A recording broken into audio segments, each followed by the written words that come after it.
Labrīt, ļoti silts un sutīgs pirmdienas rīts, īstais brīdis daudz lietot šķidrumu un kustēties, jo visās pārējos gadījumos pašsajūta būs sliktāk. Raidījums Ārsts LV, kā vienmēr ar jums, un skatieties mūsu atkārtojumā ceturtdien 9:00, sestdien 7:30. Klausieties katru dienu 11:12 Latvijas Rādio 2 mūsu gudrs padomus. Ārsts jums stāsta patiesību, bet visvairāk ārsts stāsta jums patiesību mūsu portālā www.ārsts.lv un žurnālā. Žurnāls tiešām saucās Ārsts LV, viņš ir iznācis. Jau jūs viņu redziet visos preses apvienības, visu preses apvienību vai Narvesen kioskos un lielveikalos un variet to arī pasūtīt, bet kas būtiski uz šī žurnāla vāka, mēs redzam Lienu Cipuli. Un Liena Cipuli, neticēsiet, šodien ir mūsu viešņa, mūsu studijā. Labdien, Liena! Liena ir fizioterapeits.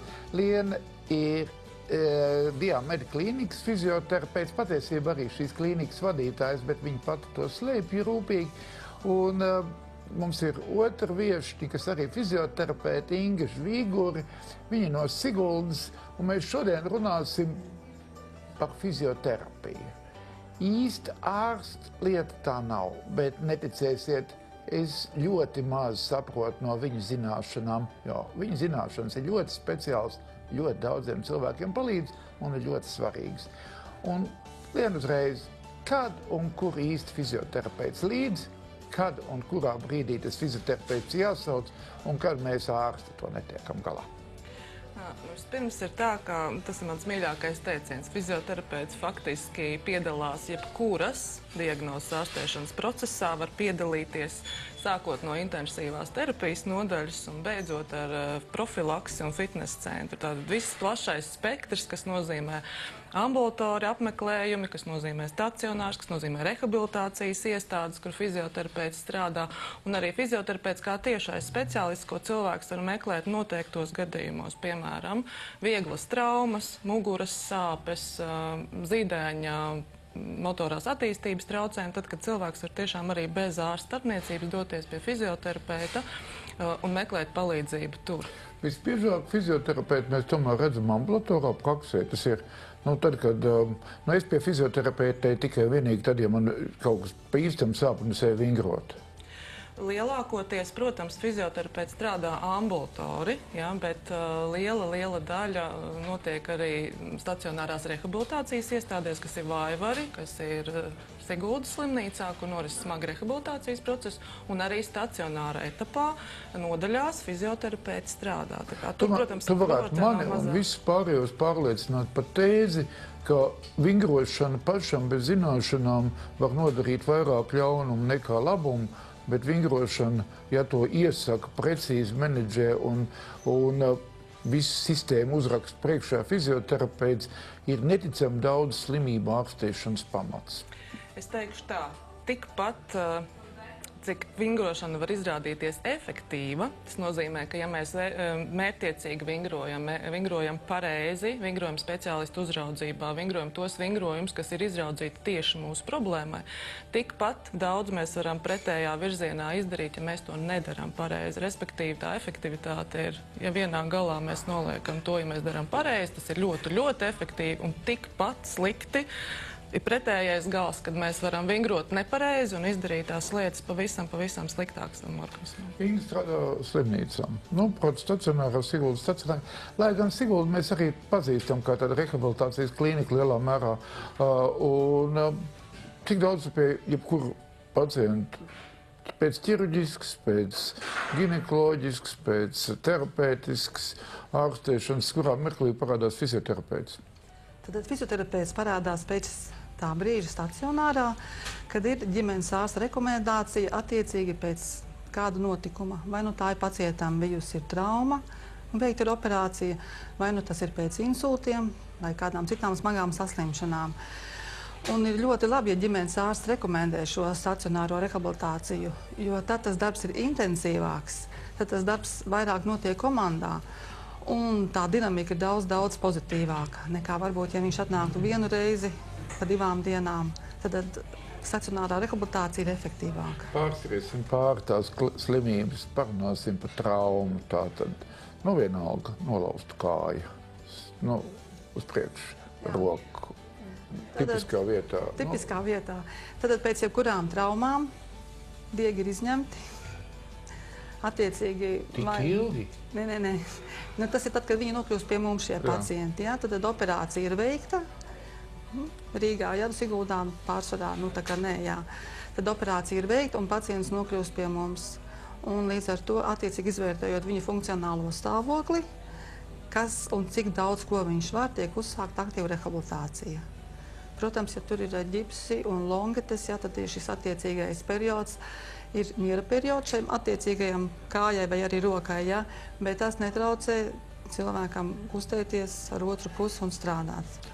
Tad, stiprinot otru pusi, mēs paralēli stiprinam arī to, kurā ir trauma. To sauc par idiopātisko darbu, ko mēs varam veikt, jo smadzenēs mums ir divas puslodes, kas atbild katra par savu pusi inervācijas, bet arī savstarpēji starp šīm puslodēm notiek informācijas apmaiņa. Un, respektīvi, ja mēs esam salauzuši kreiso roku un nevaram viņu darbināt, viņi ir ģipša longetē, tad kustinot kreiso roku, mēs vienalga labo roku, mēs kustinām, mēs nosūtam informāciju arī tām muskuļu grupām un dermatomam, kas atrodas zem longetes.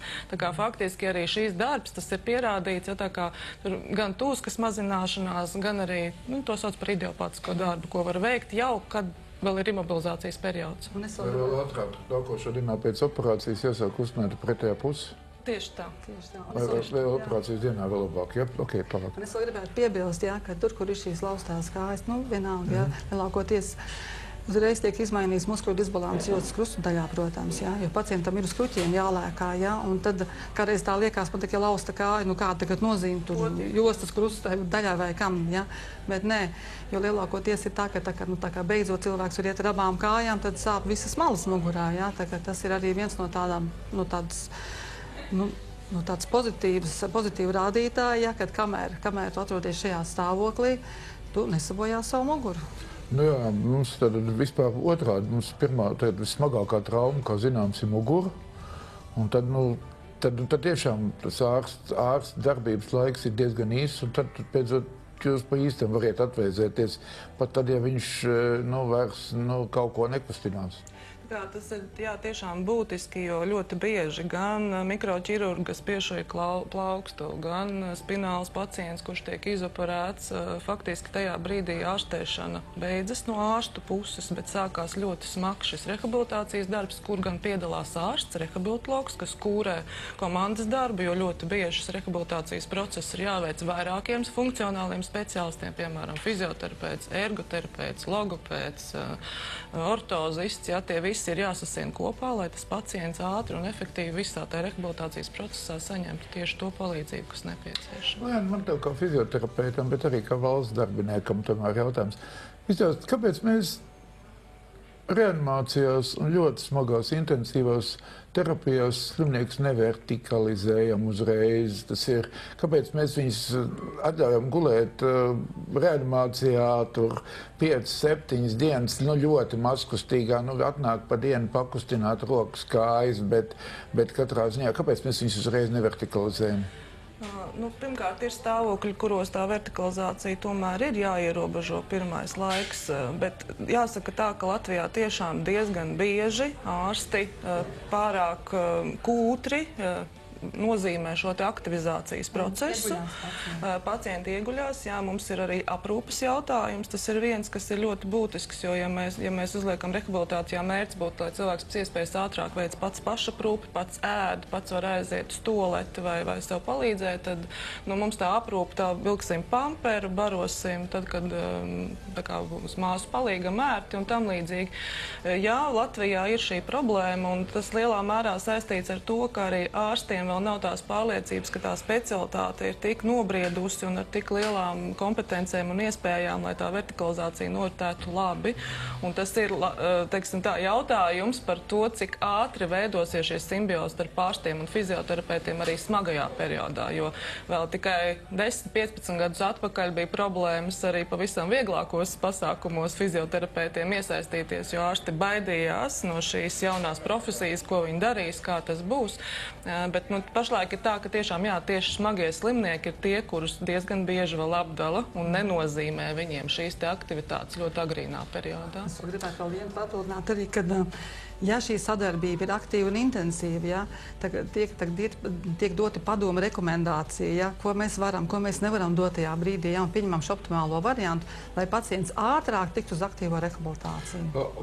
Vai nav tā, ka mums joprojām, teiksim, kā kustība slimības gultā, mums pakustināt roku, pirksts, elkoņa locītavs, labākā gadījumā plecs, labi pēdas un ceļš, bet nekādā gadījumā ne tas, kas ir visbūtiskākais. Lai cilvēku organisms normāli strādātu, tās 3 būtiskākās lietas, acīm redzot, būtu krūšu muskultūra, kur mums dod elpošanas iespējas, vēdera muskultūra, kas mums visam organismam ir tā dzīvības galvenais tāds stabilizators, un muguras muskultūra, kas to visu mums notur kopā. Tad pats būtiskākais būtu šī muskultūras daļas vingrināšana. Kāpēc mums joprojām bieži vien saprot vingrināšanu kā kaut kādu ekstremitāšu kustināšanu? Jā, pasīvās kustības ir tās, kuras ārsti visvieglāk akceptē, kas pacientam tiek veiktas, bet jāsaka, tiešām šī ķermeņa stāvokļa maiņa pagriešanās uz sāniem. Viņa ir būtiski svarīga arī pie pozicionēšanas, piemēram, pavisam smagiem pacientiem. Elpināšana, drenāžas, visas, kas ir nepieciešams. Jā, un tas arī samazina komplikāciju risku. Tas tiešām tā ir, un viss nosauktās elpošana, vēderprese, teiksim, viss šīs lietas ir ļoti svarīgas tieši intensīvās terapijas nodaļā. Ne tikai intensīvās, arī vienmēr manā uzturē, ja tas slimnieks nonāk slimnīcā, tad jau no to mums vajadzētu sākt. Mums neskatēļ lielā mērā tiek teikt, ka slimnieks ir saistīts ar gultu. Jā. Gultas dienas apmaksa un vispārējais ir kā gultu ārstēt slimnieku. Un faktiski tā arī ir. Slimnieks jebkurā nodaļā atrodoties, viņam ir jāatrodās gultā. Ja? Un viņam tas piedāvājums ir diezgan minimāls arī uz tām, gan uz pastaigām, gan aktivitātēm, un gan vēl jau fizioterapeits, teiksim, vieglākos stāvokļus vispār netiek nozīmēts, lai gan viņa konsultācija varētu ļoti daudz, piemēram, uroģenitālās saslimšanas, sirds asinsvadu slimības, reumatoloģiskās slimības, tajās visās fizioterapeits būtu vienkārši atslēgas cilvēks, kur noteikti pacientiem būtu jātiekās slimnīcas periodā. Bet patiesībā būtu, ka mums vajadzētu kaut kādā mērā aizmirst to 19. gadsimta medicīnu, kurā pats galvenais būtu noguldīt slimnieku gultā, bet galvenais būtu viņu pirmā dienā tenī gultā piecelt vismaz kājās, ja ne, varbūt neliksim skriet dažās situācijās, pievilkties vai pumpēties, bet principā, man liekas, ka fizioterapeita rīcībā ir neticami daudz dažādas bumbas. Protams, jā. Un tāpēc ir šī sadarbība, šī komandas darbs, kur tiek izvērtēts, ko var maksimāli aktīvi piedāvāt šim pacientam, kuram it kā nosacīt ir šis gultas režīms, izvērtēt viņu funkcionālo aktivitātes stāvokli, jo bieži vien viņš var stipri vairāk. Tas nekas, ka tur lēkā tie asinsspiedieni. Bet viņam jau ir jākustās, jo pretējā gadījumā jau asinsrite ir samazināta un patiesībā nekas arī nenotiek. Mēs esam pārliecinājuši pacientus, ka galvenais, lai ja viņš netīšām, viņš vai viņa radi nonākuši slimnīcā, ir atrast kādu, kas māk kustināt. Tas ir pakustināt viņam, piespiest pašam kustēties. Kāda ir pieejamība? Kāda ir fizioterapeita pieejamība mūsu valstī? Un vai visur viņi ir? Un kāda ir atšķirība? Jāsaka tā, ka jau tā caurmērā visā Latvijas teritorijā lielajās pilsētās fizioterapeitu prakses ir. Tāpatās katrā slimnīcā, vai tā būtu reģionālā slimnīca vai aprūpes slimnīca, fizioterapeits kā speciālists ir pieejams. Jautājums, cik daudz ir šie speciālisti, cik daudz viņi var veltīt pacientiem laiku un kāda ir viņu apriti. Ja? Ļoti bieži tiešām ir tā, ka fizioterapeitam, viņam ir tas laiks jāpavada pietiekoši ilgs ar to pacientu. Ja? Tādu brīžiem var būt pusstunda vai pat stundi, kad viņš ar viņu strādā. Tas nozīmē, ka viņš dienā var paņemt 6, 7, 8, tas jau ir ļoti daudz pacientu. pacientus kvalitatīvi. Bet varbūt mēs varam pa 40 minūtēm un nedot te vēst pa dienas vidu, vai ne? Un jūs varētu tādā gadījumā, es domāju, ka tad mums iznāk 12 pacienti vismaz katrai, tad ir tā. Faktiski jau fizioterapeiti cenšas iet uz šo ciparu, un strādā tās stundas garas. Bet, un otrs, protams, ir tas, ko cilvēks spēja pats arī samaksāt, vai visās slimnīcās tas ir iekļauts kādā pamatpakalpojumā, vai tas ir tikai īpašos gadījumos pieejams speciālists, vai cilvēkam, piemēram, ambulatori ir pieejams valsts apmaksāts pakalpojums, vai viņam ir jāsamaksā tas pašam. Un tie pakalpojumi nav lēti, ja cilvēkam viņi jānopērk personāli. Reanimatologs vēlreiz. Mums ir tāds, es negribu teikt, tas ir ticējums, bet tāda zinība ir, vai ne, ka ja tu cilvēku izkustina vakarā 10 pirms gulētiešanas riktīgi izkustīt, tad viņš tādā naktī nenomirst, jo tas reanimatologs dažreiz izmisīgi mēģina uzturēt viņu pie tādas dzīvības, un kaut vēl līdz nākošam rītam varbūt stabilizēsies. Vēl vienu dienu, varbūt stabilizēsies.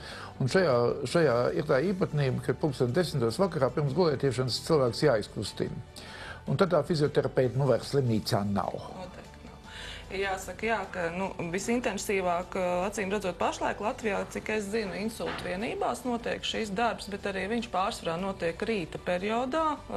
Pacientam pienākās noteikts skaits, ko fizioterapeits minūšu ar viņu pavada, un tad, kad tas ir sasniegts, tad faktiski viņš vairāk netiek paredzēts visas dienas gaitā. Jā, un tas ir jautājums par to, cik maksā pacienta kopējā uzturēšanās stacionārā un cik no tā visa mēs varam veltīt medikamentiem, jaunākās paudzes un izmeklējumiem, un cik mēs varam veltīt fizioterapeitam, lai viņš būtu arī 10. vakarā tur. Jā, tā viņš būtu vismaz. Patiesībā viņam tā kustības pamatam būtu jābūt 2, 3 un pat vairāk reizes dienā. Varbūt ne tās 40 minūtes no vietas, bet 40 minūtes, bet biežāk. Ja? Šeit ir tā sadarbība, kopā ar ārstējošo ārstu, kopā ar šo jaunāko personālu. Ja fizioterapeits viens pats strādā un tā kā netiek veidot šī komanda, tad, teiksim tā, ka to nodrošināt ir diezgan grūti. Bet, ja šis komandas darbs notiek, tad ir pavisam cita tā nodrošināšana. Es domāju, par tiem māsu palīgiem es gribēju pateikt. Ja fizioterapeits ir apmācījis pacientu pašu apsēsties vai kaut kādas aktivitātes izdarīt, tad māsu palīgam aprūpes procesā būtu jau jāiet uz to, ka viņš strādā un palīdz pacientam šīs pauzes ieņemt ikdienas aktivitāti. Nevis turpina kopt guļošu slimnieku. Vienmēr mēs Latvijā atduramies pret naudu. Kas no fizioterapeita darba ir iekļauts un kas nav iekļauts valsts apmaksā? Valsts apmaksā tad ir iekļauta ambulatorā rehabilitācija, tas ir konkrētām pacientu grupām ar funkcionāliem traucējumiem. Un to mērķis ir viņus vai mazināt vai novērst. Draudoša invaliditāte un arī mājas aprūpe insultu pacientiem.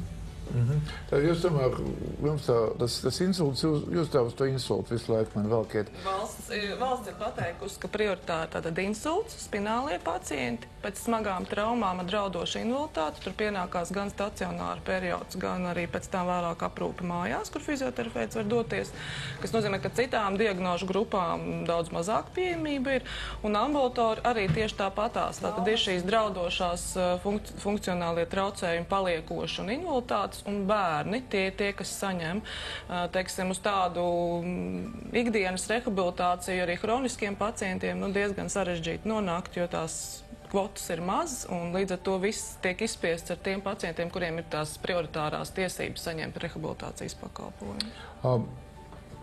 Pamēģināsim vēl par dažām citām lietām. Mums patiesībā ir ļoti daudz fizikālā terapija būtu nepieciešama bērniem. Mēs redzam, ka mums ir maz bērni, nonāk kaut kādos 20% viņi mums ir esni mazkustīgi, kad nonāk skolā, vēlāk šis skaitlis pat pieaug, un viņi nav iemācījušies kustēties, viņiem ir diezgan liels skoliozes un visādi citu veidu problēmas. Fizioterapeitam vajadzētu sākt strādāt ar bērnu no zīdaiņa vecuma. Izstāst man, lūdzu, visiem, man un citiem, kā tas ir, kurā brīdī pie zīdaiņa vecuma ķerās klāt fizioterapeits un ko viņš tur dara?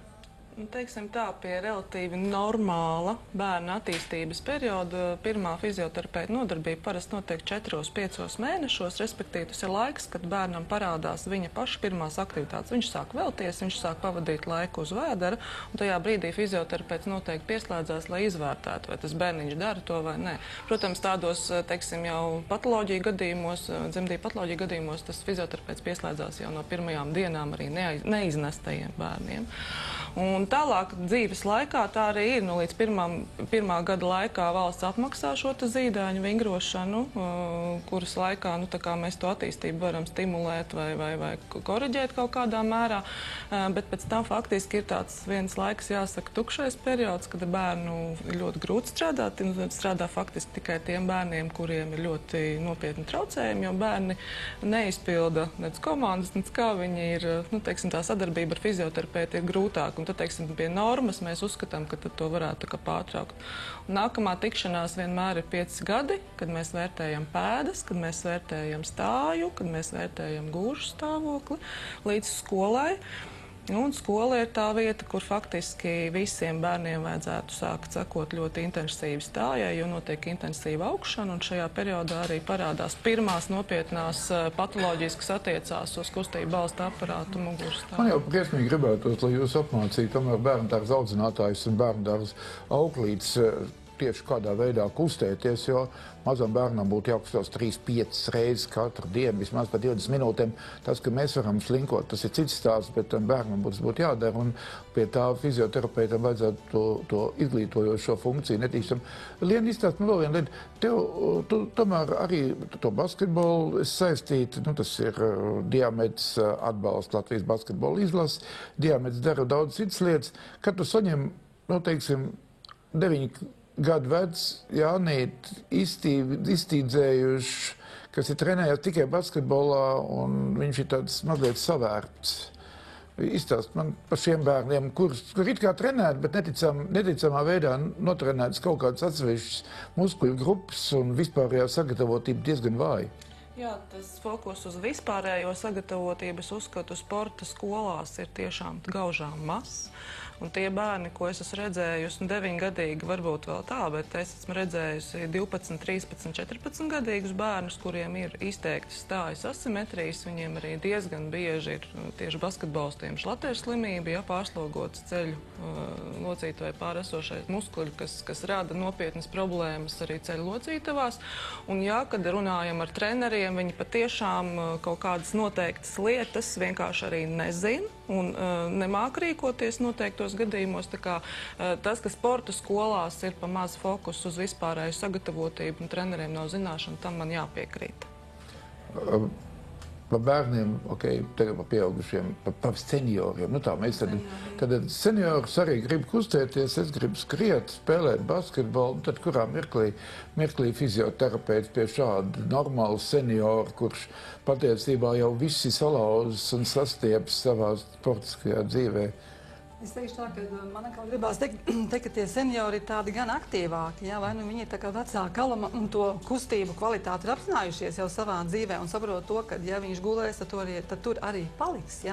Bet šeit, protams, ir tas izglītojošais un šīs slodzes pielāgotība. Kādas ir viņa konkrētās patreiz vainas, cik var dozēt slodzi, ko viņš var apmeklēt. Un tad es domāju, ka tad senioriem patiesībā viņiem nav tik lielu problēmu, viņi nav tik ļoti aizņemti.